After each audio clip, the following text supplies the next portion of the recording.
কথা দিয়েছিলাম, নতুন বস এসেছে, কিছুদিন গেলেই এবার শীতে আসব। তোমাকে নিয়ে শৈশবের চর দেখতে যাব পূবের পশ্চিমে। তারপর বসন্ত আসলো, ঝরা শিমুল পথে বিছিয়ে পড়ল, ভাট ফুল ফুটে ক্লান্ত হলো বনপথ। তোমাকে কথা দিয়েছিলাম বন্ধু, এবার বনের ঝামেলাটা থেমে গেলেই আসবো। সামনে রোজারি, বলেছিলাম এবার আসবই আসবো। বৈশাখী ঝড়ে ভেঙে গেছে উঠানের ওপর বড় আম গাছটি। গাছের কুটুরি থেকে পাওয়া গেছে দুটো ছোট পাখির ডিম।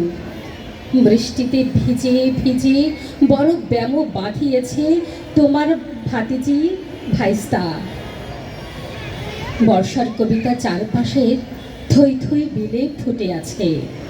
কদমের গোটা দিয়ে গাড়ি গাড়ি খেলছে নাঙ্গা শিশুরা।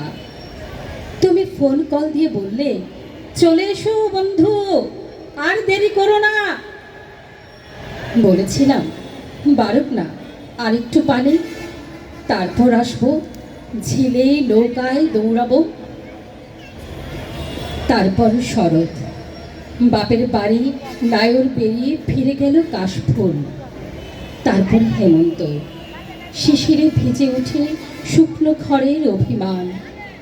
কথা দিয়েছিলাম এবার আর মিস হবে না, যতই ঝামেলা আসুক।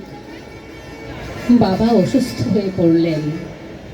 আমি বুঝতে পারিনি, একদম বুঝতে পারিনি কবে কখন যে বন্দি হয়ে গেলাম এই কংক্রিটের শহরে।